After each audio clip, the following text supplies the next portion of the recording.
Saya Foni. Kali ini saya akan membahas tentang mendorong perilaku produktif di dalam organisasi.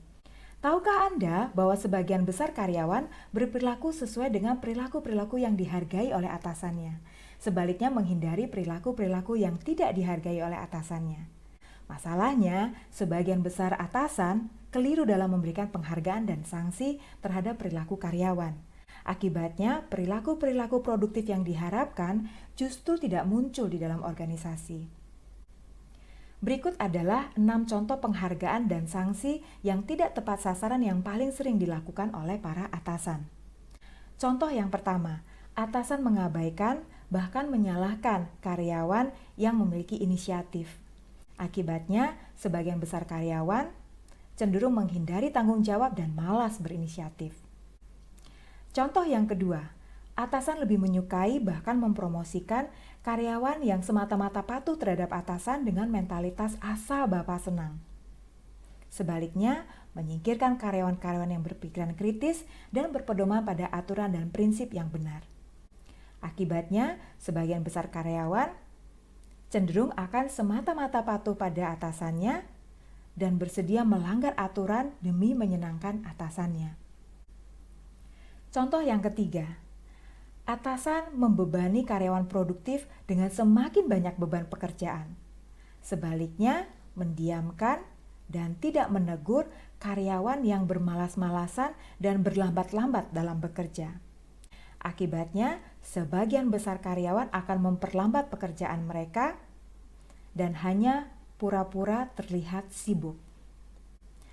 Contoh yang keempat, atasan lebih menghargai solusi cepat terhadap penyelesaian permasalahan tanpa mempedulikan dampak negatif yang mungkin timbul di kemudian hari.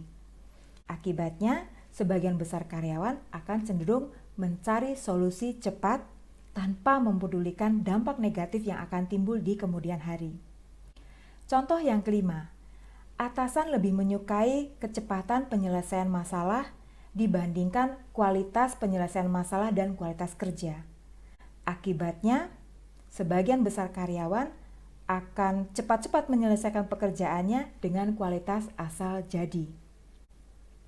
Contoh yang keenam, atasan mempromosikan karyawan berdasarkan atribut kepribadian seperti pandai bicara dan berpenampilan keren. Akibatnya, sebagian besar karyawan tidak terpacu untuk mencapai keunggulan dan prestasi kerja. Perilaku keliru dalam memberikan penghargaan dan sanksi inilah yang menjadi sumber demotivasi bagi karyawan-karyawan terbaik organisasi dan pada akhirnya mengakibatkan perilaku-perilaku produktif tidak muncul di dalam organisasi. Lalu bagaimana caranya mendorong perilaku-perilaku produktif agar muncul di dalam organisasi? Ada 5 cara utama untuk mendorong perilaku-perilaku produktif di dalam organisasi. Yang pertama adalah merumuskan hasil-hasil kerja yang diharapkan. Yang kedua, merumuskan perilaku-perilaku produktif yang diharapkan dilakukan karyawan untuk menghasilkan hasil-hasil kerja yang diharapkan. Yang ketiga, menetapkan penghargaan terhadap perilaku-perilaku produktif yang dilakukan oleh karyawan. Yang keempat, menetapkan sanksi bagi perilaku-perilaku kontraproduktif. Dan yang kelima, langsung menangani karyawan-karyawan bermasalah, baik bermasalah dengan kinerjanya maupun bermasalah dengan perilakunya.